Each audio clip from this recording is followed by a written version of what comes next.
Greetings, health enthusiasts. Welcome to Brainetainment, your reliable source of enlightening and entertaining health information.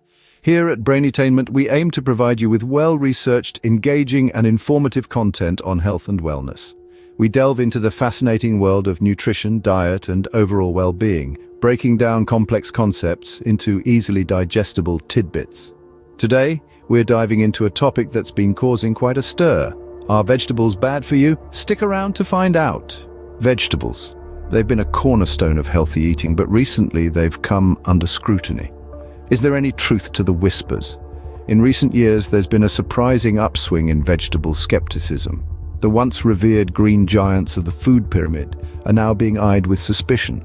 The reasons for this are as varied as the vegetables themselves. Some cite the overuse of pesticides, others point to the rise of genetically modified crops, and a few even question the nutritional value of our leafy friends. The debate has grown so heated that it's become a hot topic in health forums, cooking shows, and even on morning news segments. The question, are vegetables bad for you, has become a point of contention among health enthusiasts and skeptics alike. It's a question that demands an answer, not just for our curiosity, but for our health. So let's debunk some common myths about vegetables. Myth number 1, all vegetables are created equal, but is that really the case? You see, the world of vegetables is as diverse and vibrant as a bustling city market, from leafy greens to root vegetables, cruciferous to legumes. Each category brings a unique blend of nutrients to the table. The idea that they are all the same is as absurd as saying that every book holds the same story. Take spinach and iceberg lettuce, for instance.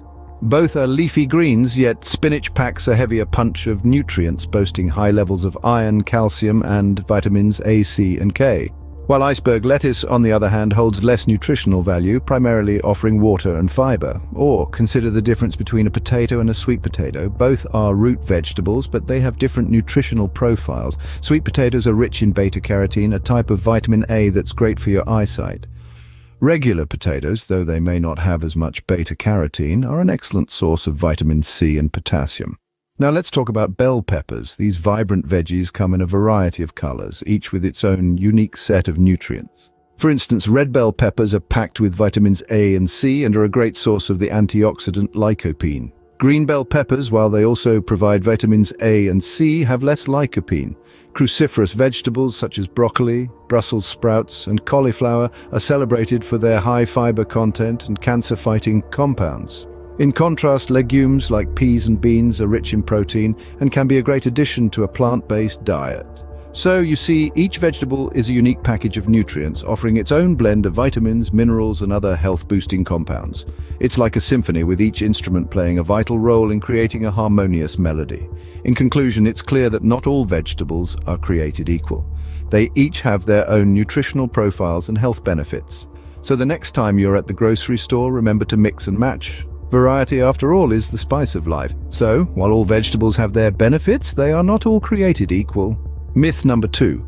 Raw vegetables are always healthier, but is raw always better? Let's delve into this widely circulated belief. It seems logical, doesn't it?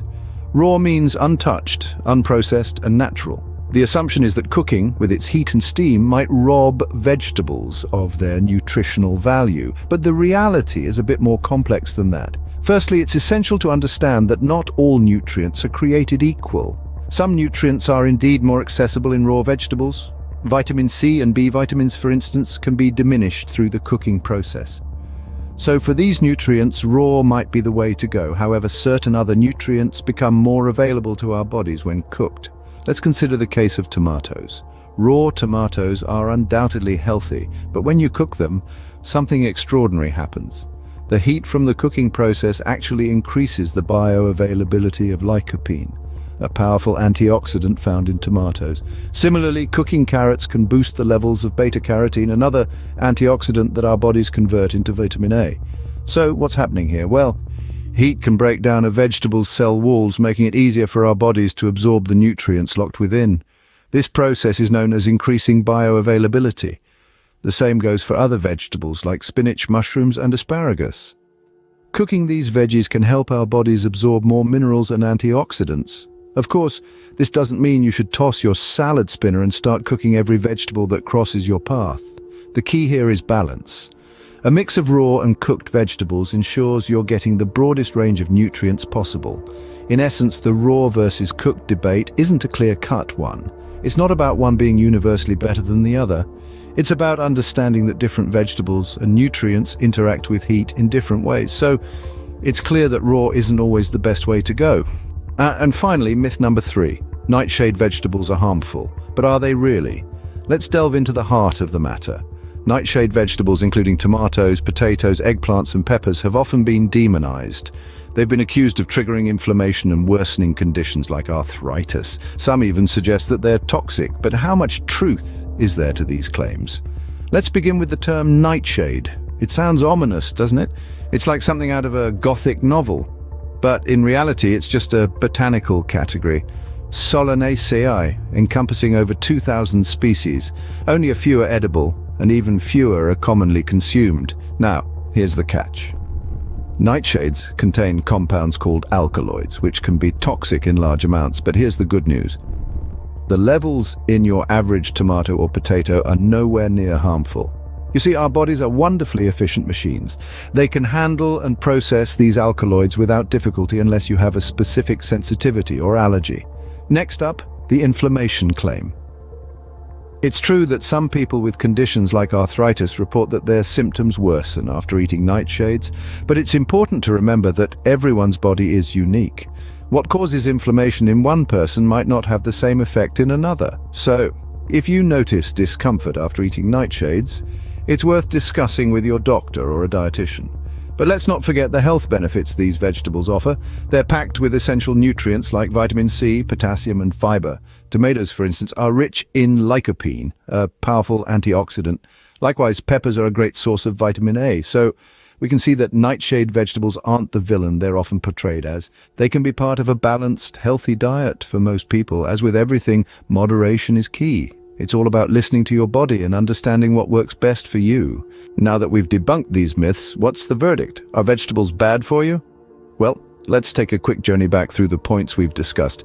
We started by unveiling the mystery around the topic, shedding light on the misconception that all vegetables might be harmful to your health. Remember, not all vegetables are created equal. They each bring their unique set of nutrients and health benefits to the table. We then moved on to tackle the myth that raw vegetables are always healthier.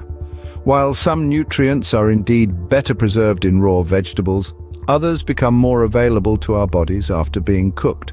It's a delicate balance, and the ideal approach is to incorporate a mix of both raw and cooked vegetables in your diet to ensure a broad spectrum of nutrients. The idea that nightshade vegetables are harmful was our next stop. These vegetables, including tomatoes, peppers, and eggplants, have been demonized due to their solanine content, a natural pesticide. However, the amount of solanine in these vegetables is typically too small to cause harm in humans unless consumed in extremely large quantities. So, there's no need to shy away from these nutritious and delicious vegetables. So, in light of all these points, it's clear that vegetables are not the villains they are sometimes made out to be. They are, in fact, superheroes of the food world, packed with essential nutrients and fiber and low in calories. They play a crucial role in maintaining our health and well-being and are an indispensable part of a balanced diet. But, like any superheroes, they work best when they're part of a team. Variety is key. Each type of vegetable offers a unique combination of nutrients, so the more variety you have in your diet, the better. And just as important as variety is moderation. While vegetables are indeed healthy, consuming them in excess can lead to an overintake of certain nutrients and possibly digestive issues. So, to answer the titular question, no, vegetables are not bad for you. They're not just good, they're essential. They're the colorful, crunchy, flavorful allies in your quest for good health. Remember, moderation and variety are key when it comes to a healthy diet. Thank you for tuning in to Brainy-tainment. Don't forget to subscribe for more enlightening and entertaining health information.